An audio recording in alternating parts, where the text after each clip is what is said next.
చిత్తూరు నగరం యాదమరి జంక్షన్ వద్ద శుక్రవారం ఘోర రోడ్డు ప్రమాదం సంభవించింది. ట్రాఫిక్ సీఐ నిత్యబాబు సమాచారం మేరకు పలమనేరు వైపుగా వెళ్తున్న కంటైనర్ లారీ ఎదురుగా వస్తున్న కారుపై బోల్తా పడింది. ట్రాఫిక్ సీఐ నిత్యబాబు సమాచారం మేరకు పలమనేరు వైపుగా వెళ్తున్న కంటైనర్ లారీ ఎదురుగా వస్తున్న కారుపై బోల్తా పడింది. ఈ ప్రమాదంలో గుడిపాల 190 రామపురంకు చెందిన సాఫ్ట్వేర్ ఉద్యోగి అనుదీప్ దుర్మరణం చెందాడు. దుర్మరణం చెందిన యువకుడి మృతదేహాన్ని జేసీబీతో వెలికి తీశారు. సీఐ కేసు నమోదు చేసి ట్రాఫిక్ క్లియర్ చేశారు.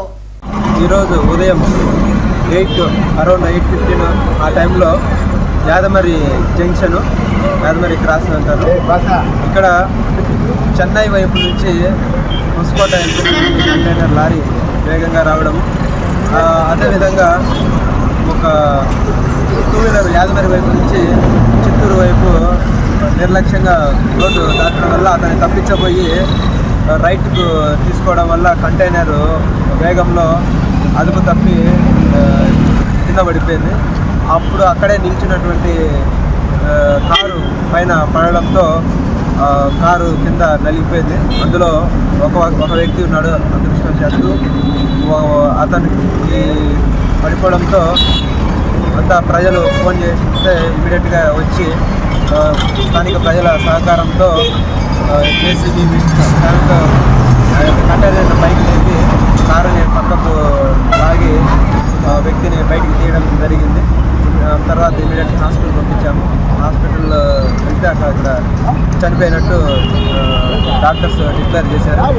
డిసీజ్డ్ పేరు వచ్చేసి అనుదీప్ అని 31 ఇయర్స్, గుడిపాల మండలం 190 రామాపురం వ్యక్తి. ఇతను బెంగళూరులో సాఫ్ట్వేర్ ఇంజనీర్గా పనిచేస్తున్నాడు. అతను తెల్లవారుజామున బెంగళూరు బయలుదేరి ఇంటికి వస్తున్న సమయంలో ఈ జరిగింది. అందరికీ విజ్ఞప్తి ఏమంటే 2 వీలర్లు, కార్లు, ఏదైనా వాహనాలు వచ్చేటప్పుడు జంక్షన్స్, టర్నింగుల దగ్గర ఆగి చూసుకొని గమనించుకొని రావాలని విజ్ఞప్తి చేస్తున్నాము. ఎవరి హడావిల్లో వాళ్ళు వెళ్తుంటారు, కానీ ఓపిక లేకుండా సడన్గా దాటడం వల్ల ఇతరులు కన్ఫ్యూజ్ అయిపోయి తప్పించబోయి ఇలాంటి ప్రమాదాలు జరుగుతూ ఉంటాయి.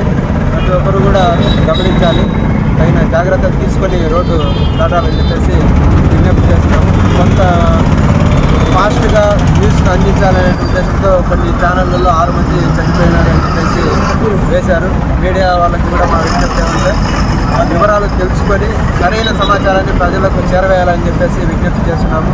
అలా కాకుండా ఈ పోటీ తత్వంతో తప్పుడు సమాచారాలని ప్రజలకు అందించవద్దని చెప్పేసి విజ్ఞప్తి చేస్తున్నాము. ధన్యవాదాలు.